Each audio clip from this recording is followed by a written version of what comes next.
Hello my friends and welcome back to the garage. Today we're going to be revisiting my least favorite kit from 2025. This is the Plamo Loving Alien Jeda Amuro Custom version. I originally wasn't going to cover this kit, but I had a large enough demand and already paid for the pre-order by the time that previous review was posted, so I figured why not. This Amuro Custom version touts some updates to course correct from the previous release. So let's see if PLA will earn a redemption with this review, or if that claim of an update was snake oil. Like the previous review, I will mention it here as well. The original design for the Jeda was lifted from Rocky Q, a 3D artist. Rocky has gone on to record to say he is not affiliated with these companies lifting his designs and turning them into kits. If you want to support Rocky, his Patreon will be linked in the description below. This information isn't explicitly stated on listings for these kits, so a little heads up for those who may not like that aspect of this kit. The kit that you see on screen has been fully panel lined, with in-box decals applied and finished with a can of Mr. Super Matte Clear top coat. If you liked the video, please drop a like on the review. It does a lot to support me and the channel. Maybe even consider subscribing. We're always talking Gundam on this channel, and it would be great to have you here in the Gunpla Garage community. Now, on to the review. The Jeda Amuro Custom comes to us in a nondescript box, with the simple line art on the front. Inside the box we can find 24 runners and action-based parts. That's 3 runners more than the original Jeda. These runners are molded in 8 colors: navy blue, mint green, dark gray, yellow, clear blue, light gray, white, and red. The same number of colors as the original Jeda, but in a different colorway. Across all these runners we have 341 parts total to build the Amuro Custom, with only a few parts more than the original Jeda. What this gets us is a very detailed Jeda for Mobile Suit Moon Gundam. This Jeda has a very similar aesthetic to the original release. This model is covered in surface detail panel lining that makes this a more realistic looking kit over its other master grade peers. While it does have increased detail over its Bandai contemporaries, it does so in a tasteful way, without too much greebling. This is a well-balanced look between manga accuracy and realistic representation. There are also some differences between the Amuro Custom version and the original version. Amuro's Jeda is clearly sporting a minty green and navy color scheme with some additional armor plating on the front chest. A wise man named Billy Mays once said, "But wait, there's more." Beyond this color scheme, there has been a proportional update to this Jeda. The original Jeda was a little overscaled, not as bad as I thought in my original review, but just enough that it was noticeable. The original Jeda sat about 4 centimeters from collarbone to bottom of the waist. This version has had half a centimeter taken out to lower the waist to bring it closer to scale accurate spec. Absolutely nothing else on the kit was adjusted to help bring this scale into accuracy. Every other part remains exactly the same. In my previous review, I mentioned the Jeda is deceptive with its construction. There is no difference here with the Amuro Customs version. The assembly for the Jeda seems very simple, with a lot of parts being 2 halves coming together to form the inner frame and the outer armor once the frame is constructed. This led to a very brisk construction, taking only about an hour and a half to build the Jeda in its entirety. The Jeda has a few gimmicks built into the construction, such as the pistons on the front legs, as well as the pistons in the arm, which both can be seen while articulating the kit. These additional gimmicks don't increase the complexity of the build, and the added detail of these areas is a very nice gimmick. What makes the Jeda difficult to assemble is a problem that lies solely in the quality of the plastic. The plastic quality is very soft and somewhat spongy. This can lead to an unreliable finished build with some rough fitment during assembly. Some of the pegs need to be perfectly trimmed to fit into the holes that they need to slot into. Some of the larger armor panels are malleable to the touch. I cannot stress enough how soft this plastic is. Going into this kit blind, I probably would have run into the same parts breakage issues I ran into with the original Jeda. The pegs for the leg to waist were a lot tighter on my Amuro Custom version, so these absolutely needed to be sanded down. The same had to happen for the pegs for the torso to arm connection, as well as the torso to waist connection. Almost every joint peg on this kit needs to be sanded and test fit to ensure you're not going to break the soft, weak plastic. There are moments during the construction where you can even see the plastic expand as you insert the peg into the slot. This leads to a lot of easily noticeable stress marks if you're not careful. The front shin armor has 2 small pegs on either side that the side shin armor needs to attach to. On my original Jeda, I broke these pegs due to the tight fitment of the pegs and the weak plastic, so for this build I knew to be careful with this part in particular. The front ball joint that connects the shin armor is directly on a seam. You're liable to push this ball joint into the seam, collapsing the inner framing of the shin if you try and force this shin armor onto the ball joint. This is the majority of the issues I faced with both versions of the Jeda, but I'm not saying there couldn't be more. This is a kit that you need to take your time to build and will require test fits and sanding to get the most out of it. If you don't sand down parts, you're absolutely going to break something just through normal means of articulation. My disappointment comes from these issues being noted by fans and nothing being done about it for this release of the Jeda. For those of you wondering if the issues have been fixed since the last release, I can tell you right now, they haven't been. But at least they took half a centimeter out of the waist and extended the Vulcan pod peg so it can fit better into the head, so I guess that's something. This soft plastic issue continues into other aspects of the build, but we'll cover that in the accessories portion later in the review.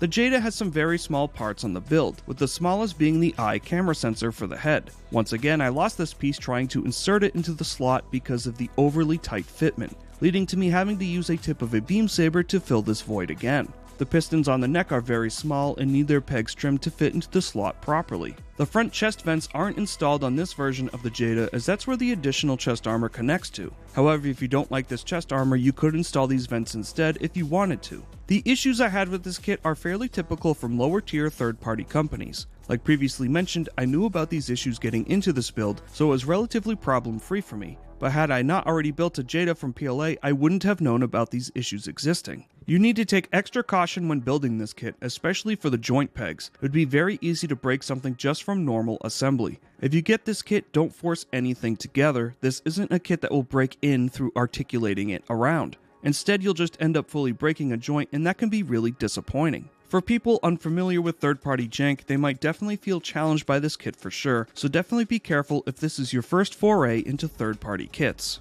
We've beaten up the Jeda enough with assembly, so let's dive into other aspects of the build. Thankfully, when it comes to panel lining, we don't have the same number of issues as we do with assembly. For this build, I used my tried and true method of panel lining on the runner with Tamiya accent color black, which worked splendidly. The panel lines are all well chiseled on the inner frame as well as the outward armor. The shallowest lines here are on the head armor, but they still lined wonderfully with the Tamiya liner. Cleaning up the liner spots with lighter fluid was simple as well. The Jeda does have a sort of matte appearance to its armor, so it does take a little bit of extra scrubbing to clean up the lining. Make sure you don't douse your lines with Tamiya, and your lining should be a quick, easy experience. With that said, if you don't like using pore types, you could still have an easy time lining this kit with a pen. I used the Pigma Micron .003 pen to mask some seam lines as panel lines, and had no issues with spotting or applying the pen to the plastic here on the Jeda. The seam lines for the Jeda are okay. PLA made an honest effort to have an asymmetrical panel line valley run along most seam lines.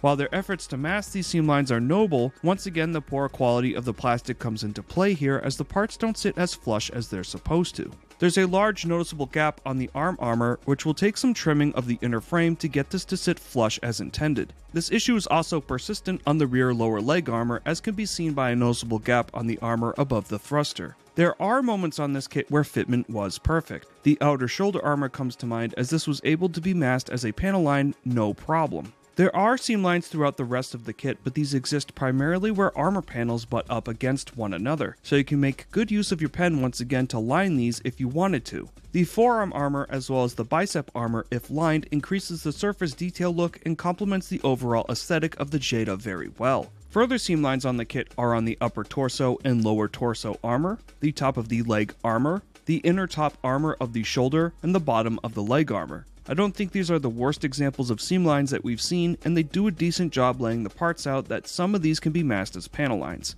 Whether you want to take the extra time to seal these seam lines is up to you, but with how problematic this kit can be, needing some repairs to require disassembly, I think I'll just leave mine as is.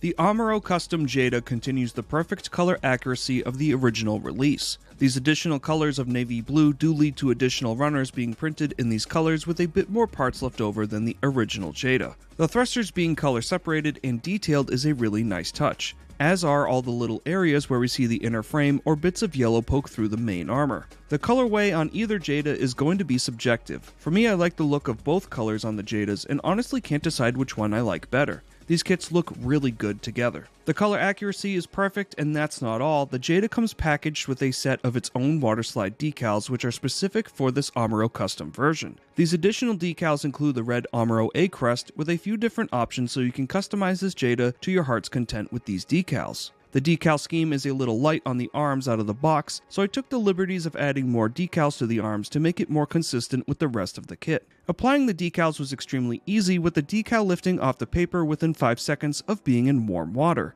I only used Mr. Mark Setter for the majority of these decals, only breaking out the softener when I went over something textured like the shield or the rear thruster. These decals are a wonderful addition and of a nice quality that are easier to install over official Bandai decals and even some other third-party brand decals. I've said a lot of critical things over the quality of the plastic in this review, but it's not all bad. The softer plastic does make for a much easier time removing nub marks. For this build I used the 2-cut method for nearly all of my cuts here and only had to touch a couple of nubs with the gun primer razor to fully delete them. For the inner frame, a lot of the nubs are on the outside of the part, but for the outward armor, most of the nubs here are undergated. This makes the cleanup of the nubs on the Jeda really quick, with time spent sanding nubs down brought to a minimum. This is a simple snip and sand type of build, which is really nice and makes for a brisk prep work experience. While the nub marks are handled well on the Jeda, you can say the same about mold lines. The mold lines on the Jeda are easy to deal with because there are none here that are noticeable. All in all, a nice thoughtful attempt to keep the Jeda a focused building experience without bogging down the fun with hours of sanding.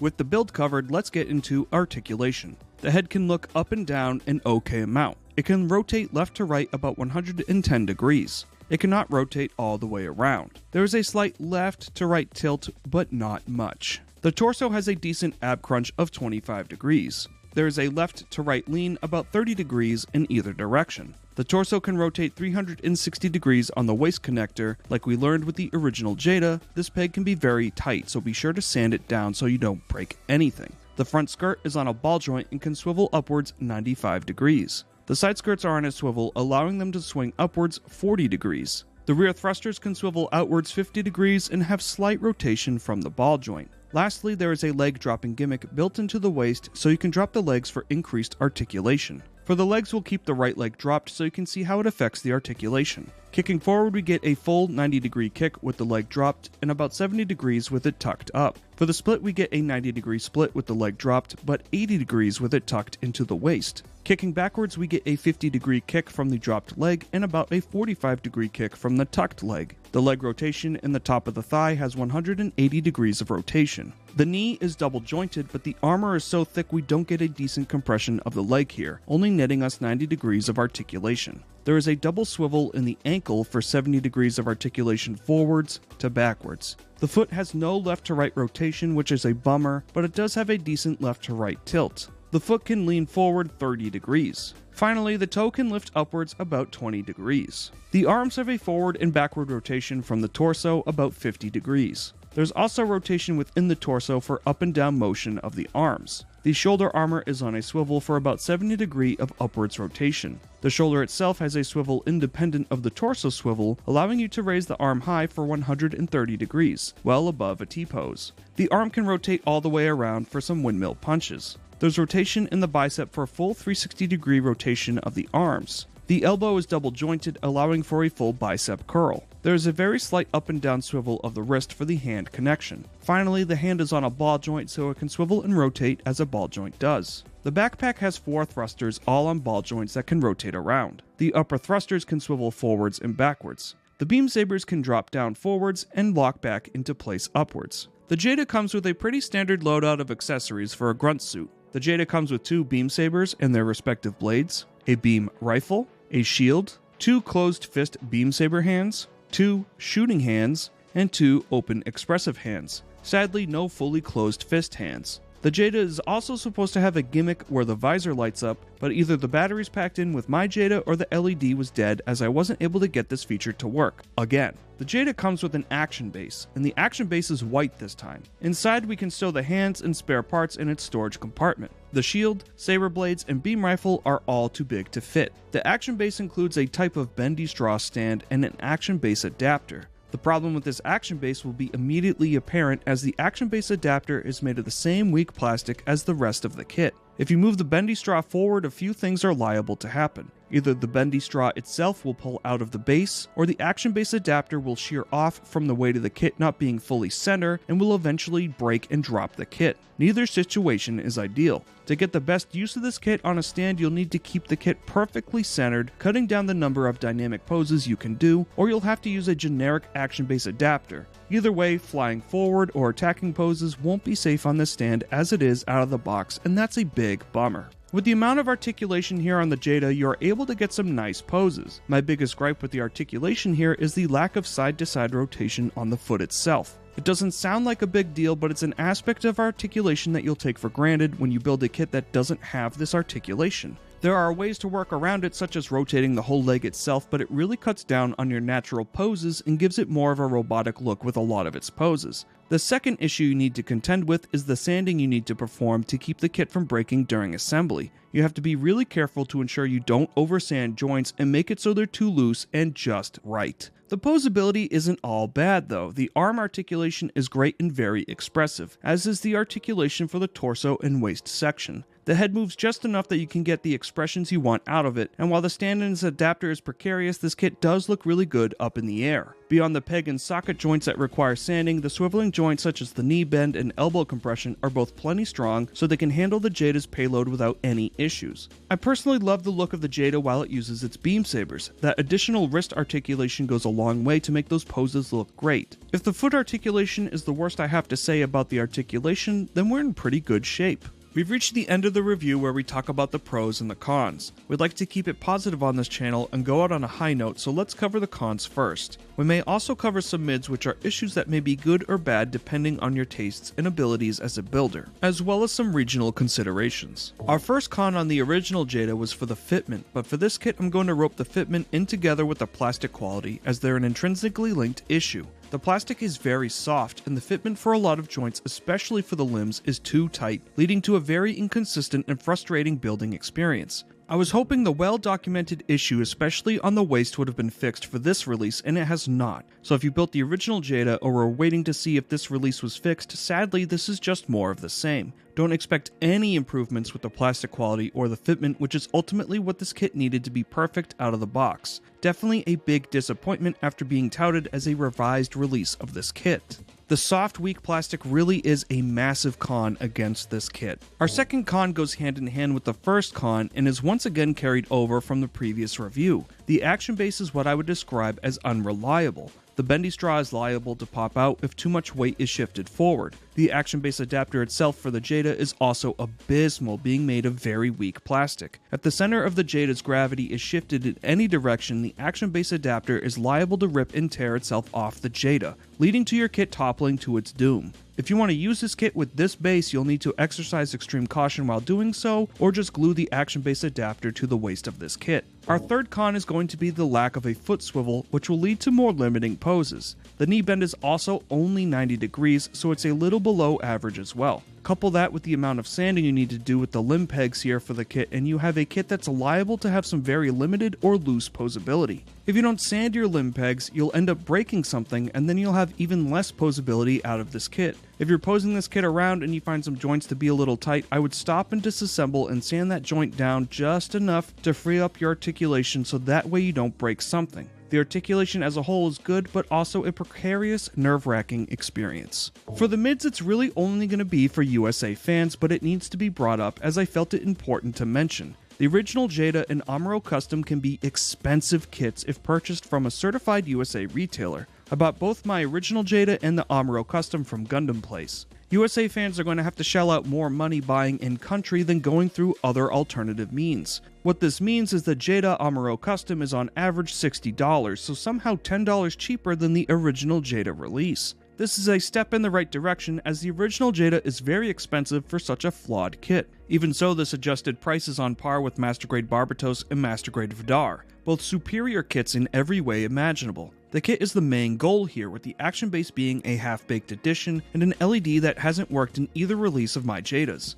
If these features were better and actually worked, and the plastic quality wasn't so poor, I could see this being worth $60, but as it is, it still feels too premium of a price for what's included in the box. People are going to say I overpaid, but I'd rather support a USA-based company than a nameless reseller on some of those sus marketplaces. With the cons and the mids covered, let's dive into the pros. For our first pro will be that PLA went out of their way to adjust the mold and fix the scaling issue. This is an expensive thing to do, so it's nice to see they listened to fan feedback even if it was in minimal capacity. For our second pro, it will be the aesthetics and how good this kit looks. The Jeda looks really good here, towing a well-balanced line between manga accuracy with realistic flair. This isn't something we can credit PLA for, as this design was taken from Rocky Q. The Jeda has a lot going for it thanks to the rule of cool. For our third and final pro, it will be that a lot of the prep work is really easy with this kit. The nubs can be mostly dealt with cleanly with the 2-cut method, significantly cutting down prep time, so you're building quicker. The layout of parts on the runner removed the need to sand down mold lines as well, and the inbox decals are also really good. In closing, I'm still not a big fan of this kit. I didn't expect much would happen after I heard it was going to be revised. All that's different between this kit and the previous release is a longer peg for the Vulcan pod and half a centimeter removed from the waist, and that's really it.